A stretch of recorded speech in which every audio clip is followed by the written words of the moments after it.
अब इनसे मैं आज कुछ बात करूंगा। बात हमारा ये है कि 10 तारीख को खेसारी लाल यादव सूरजकुंड मेला का उद्घाटन करने के लिए आ रहा, और इसी को लेकर जेबी केसर जो पिछले 2.5 साल से जो है जयराम महतो की जो एक टीम है, वो टीम जो है जबरदस्त तरीके से झारखंड में एक आंदोलन भाषा को लेकर, खतियान को लेकर किया है।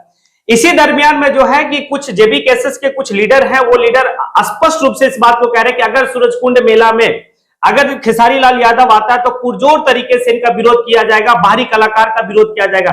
जिस तरह से एक वक्त में जो है कि भोजपुरी नाय चलतो का नारा लगा था, मगही ना चलतो का नारा लगा था, इसी को लेकर हम लोग आज बात करेंगे। क्या एक कलाकार का कोई मजहब होता है, या फिर कोई एक कलाकार का कोई सरहद का बंदिश होता है या नहीं होता? ये सारी बात पर आज खुल के चर्चा आकाश कुमार यादव से करेंगे, जो छात्र नेता पूर्व में रह चुके हैं। धन्यवाद आकाश जी, आपका बहुत बहुत स्वागत है।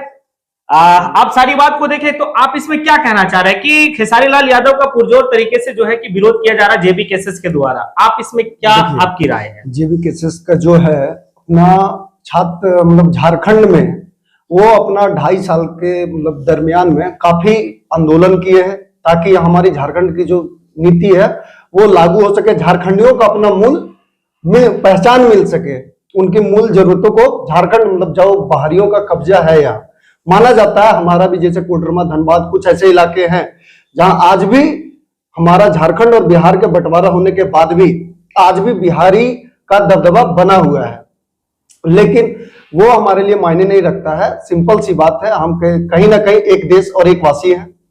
उसके बाद हमारा राज्य है तो राज्य के भी वासी, और सबको अपनी अपनी जरूरतों के हिसाब से मानना चाहिए या उनको अपना मूल हक मिलना चाहिए।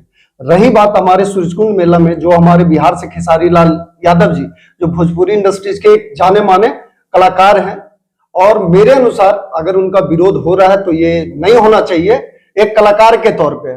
दूसरा चीज मैं ये कहना चाहूंगा, तो मैं आपसे ये पूछ रहा हूँ, ठीक है, कलाकार के रूप में विरोध नहीं होना चाहिए, ठीक है, बिल्कुल विरोध नहीं होना चाहिए। तो आखिर हमारे झारखंड में बहुत ऐसे कलाकार हैं जिनका काफी ज्यादा क्रेज है झारखंडी लोगों में, तो फिर उन्हें क्यों नहीं मौका दिया जाए? नहीं, जरूर यही मैं आप बोलना चाह रहा था कि जैसे हम दूसरे जगह के अच्छे कलाकारों को बुला के हम अपने यहाँ सांस्कृतिक कार्यक्रमों को करवाते हैं, या कोई भी हमारा कोई कार्यक्रम होता है तो हमें बाहर से कलाकार बुलाना पड़ता है। ये हमारे झारखंड में भी बहुत ऐसे ऐसे कलाकार हैं। अभी अगर वहीं हम देख ले, हमारा जहां सूरजकुंड मेला वहां से मात्र 10 किलोमीटर आगे बगोदर है, वहां के एक हमारे राज भाई है, अभी इतना अच्छा एल्बम कर रहे, उनको यहाँ से बिहार बुलाया जाता है, वहां उनका प्रोग्राम करवाया जाता है। उसी तरह मैं चाहता हूं कि अगर हम बाहर से कलाकार बुला रहे हैं तो हमारे झारखंडी कलाकारों को भी वही सम्मान के साथ उनको भी बुलाया जाना चाहिए। उनको हक मतलब कहने का मतलब ये, उनको बुला के उनसे भी प्रोग्राम में हिस्सा दिलवाना चाहिए ताकि उनका एक अपना स्तर उठ सके, उनके अंदर कॉन्फिडेंस आ सके, और उनको भी लगे कि कहीं ना कहीं हमारे राज्य में हमको सम्मान दिया जा रहा है। अगर हम उनको प्रमोट नहीं करेंगे तो उनको फिर देखने वाला फिर कोई नहीं है सर। इसके लिए हम ही को आगे बढ़ना पड़ेगा। जी, मैं इस बात से बिल्कुल सहमत हूँ कि राज भाई सूरजकुंड से महज 10 किलोमीटर दूर पे बगोदर में वो रह रहे, वहां का निवासी है वो, और झारखंड का मूलतः जो है संस्कृति को लेकर चलते, खोटा का बहुत सारा एल्बम उनको बिहार में बुलाया गया। यही बात तो जेबी केसेस हमेशा कर रही है कि उनको बिहार में बुलाया जा रहा है, लेकिन अपने ही राज्य में उनको सम्मान नहीं दिया जा रहा। ये तो यहाँ जो सूरजकुंड मेला का जो मैनेजमेंट की कमेटी है, जो वहां का आयोजन कमेटी है, उनको सोचना चाहिए कि राज भाई जैसे कलाकार है, सतीश दास है, मनोज देहाती, वो वक्त का मनोज देहाती, जिस वक्त में हम लोग छोटे छोटे थे तो उनका गाना सुन के जो है ना कि हम लोग का एक अच्छा सा पहल लगता था। बड़े वैसे कलाकारों को आज झारखंड में सम्मान नहीं है, चाहे वो सरकार की तरफ से हो या फिर सूरजकुंड मेला की तरफ से हो, कहीं से भी हो, उनको एक जो सम्मान मिलना चाहिए था वो मिल ही नहीं पा रहा, एक स्टेज उनको मिल ही नहीं पा रहा है। ये कहीं ना कहीं हमारे राज्य का एक पिछड़ापन है जहां अपने ही लोगों को नहीं दिया जाता है। आज उसी का जेबी केसेस जो है हमारे जयराम दा, आज उनका देख लीजिए, उनके आंदोलन के वजह से कहीं ना कहीं हमको लगता है कि 1932 लागू हो ही जाना चाहिए। अगर उस तौर पे हम देखें तो लागू होना ही चाहिए, और वो एक अच्छा काम कर रहे हैं। अगर इनका विरोध कर रहे हैं तो खेसारी लाल का विरोध करें, चलिए विरोध करना एक सबका मूलभूत है, अपना है, इंडिविजुअल चीज है। देखिए हम किसी का, ये संविधान हमको राइट देता है कि हम किसी का सपोर्ट कर सकते हैं, किसी का भी विरोध कर सकते, लेकिन एज एक्टर के तौर पे खेसारी लाल का विरोध जायज नहीं है। लेकिन हाँ, ये चीज कह सकते हैं उसमें हमारे झारखंडी कलाकारों को शामिल किया जाना चाहिए।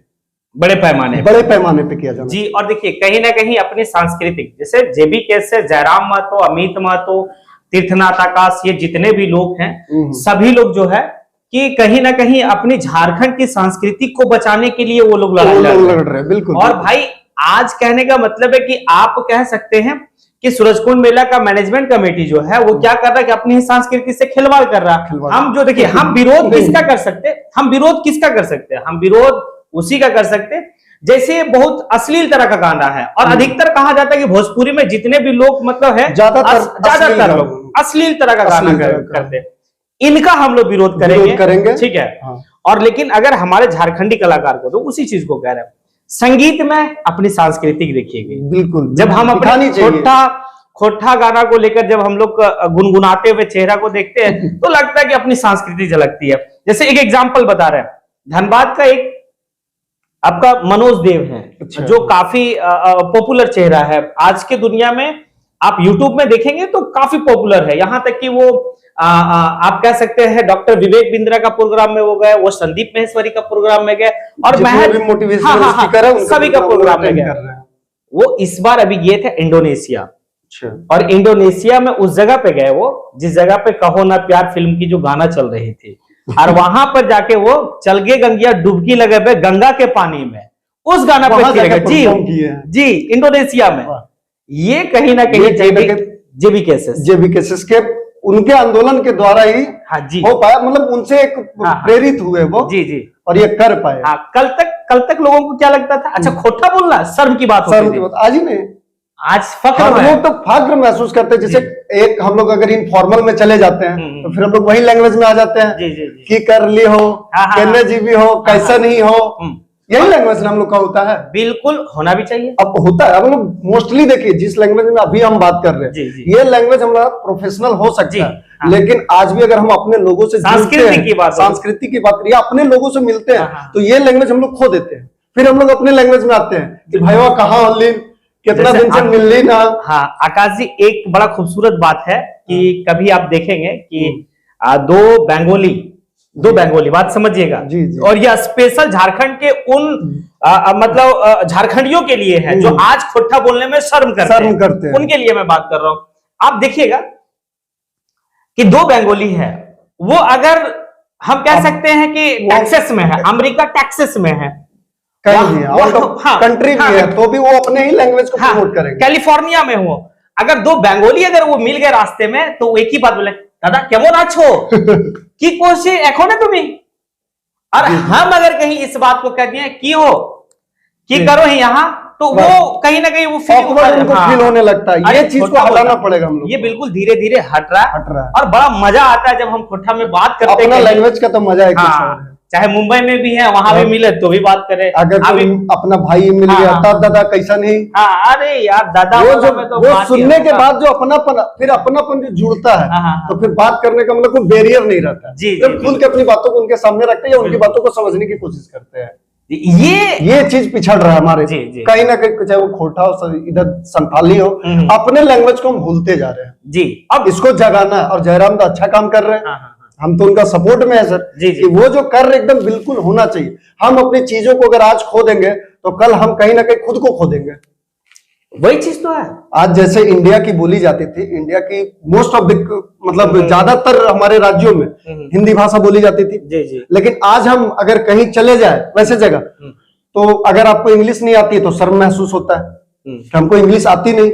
अगर हमको अपने अरे भाई हम अगर जो इंग्लिश नहीं आती, आपको खुद सही से हिंदी भी तो नहीं आती, हम तो बीच में फंस के रह गए जी। हम अपने आज बोलचाल की भाषा में अगर 90% किसी को बोल दिए 5 मिनट हिंदी में बात कर लीजिए भैया, नहीं हो पाता, उसमें भी 20 वर्ड हमारा इंग्लिश आ जाता है।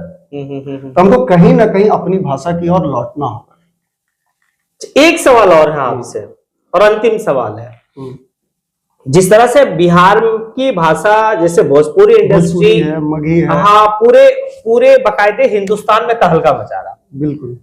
तो कहीं ना कहीं सरकार को इस बात को सोचना चाहिए कि एक हमारा खोटा इंडस्ट्री भी हो या फिर झारखंडी इंडस्ट्री हो, बिल्कुल कल जो है कि पूरे हिंदुस्तान लेवल पे नहीं, इंटरनेशनल लेवल पे भी। और कलाकारों की कमी हमारे यहाँ है नहीं, एक से एक कलाकार है, होनी चाहिए। इसकी व्यवस्था सरकार को करनी चाहिए। कि जैसे भोजपुरी में भोजपुरी प्लेटफॉर्म है, एक स्टेज दिया गया वहां के कलाकारों को। आज से अगर कुछ विगत वर्ष पहले चले जाए तो भोजपुरी भी नहीं थी, लेकिन कुछ ही वर्षों में अच्छा काम किया है, अच्छी पहचान बनाई है। साउथ की दो इंडस्ट्रीज काम कर रही है, कन्नड़ और तमिल जी, बंगाली और बंगाली अपनी इंडस्ट्रीज पे काम कर रही है। हम क्यों नहीं कर पा रहे? मराठी की है जी, लेकिन हम क्यों नहीं कर पाए? कहीं ना कहीं तो हम लोगों को या तो वो स्टेज नहीं दिया जा रहा है, तो पहल सरकार को करनी चाहिए। हम लोगों को भी सोचना चाहिए कि अगर हम कोई भी प्रोग्राम या कुछ करवाते हैं तो सबसे पहले हम अपने लोगों को देखें। जी बिल्कुल, बुलाइए, सबको बुलाइए, किसी को बुलाने में कोई मना नहीं है। कलाकार तो 100 रूप होते हैं जी, वो जहां जाते हैं उन्हीं के हो जाते हैं, उनकी कोई सरहदें नहीं होती है जी। कलाकार सबका होता है, अब वो ना तो कोई हिंदू होता है ना मुसलमान होता है। वो तो आप कितना जैसे कहते हैं ना वो तो ये है वो तो वो है, ऐसा कुछ नहीं होता। लेकिन हाँ, जहां आपके लोगों की बात हो वहां आपको अपने लोगों के लिए स्टैंड लेना चाहिए और अपने लोगों को वो जगह देनी चाहिए। जी जी, और हम तो सूरजकुंड मेला की कमेटी के जो भी हमारे सदस्य भाई बंधु वहां होंगे तो उनसे मेरा निमन आग्रह होगा कि बाहरी कलाकारों के साथ साथ आप अपने कलाकारों को जगह दे, ताकि वो मान सम्मान दे, ताकि उनके अंदर एक कॉन्फिडेंस जगे और अपना वो काम अच्छा करे। अच्छा, आप क्या अपील करना चाहेंगे? आप अपने इस वीडियो के माध्यम से अपील कीजिए कि अगर आपको विरोध ही करना है और अगर वो इस तरह की बात करती है कि उनका जो अश्लीलता रहा, तो फिर भाई हम किसी कलाकार का विरोध नहीं करेंगे, हम अपने लोगों को समझाएंगे कि आप वैसे प्रोग्राम में ना जाएं। सिंपल सी बात। देखिए, इंडस्ट्रीज में जो भी गाने बनते हैं जी जी, चाहे वो भोजपुरी इंडस्ट्रीज हो या कोई भी हो, बॉलीवुड हो, हॉलीवुड हो, जहां आपको लगता है कि वैसी अभद्रता वाली बातें हैं या अश्लीलता है, तो कहीं ना कहीं पहले के समय का, पहले की भोजपुरी पिक्चर्स में ये अच्छी होती थी बिल्कुल, जो हम अपने परिवार के साथ बड़े अच्छे से देख पाते थे, देखते थे।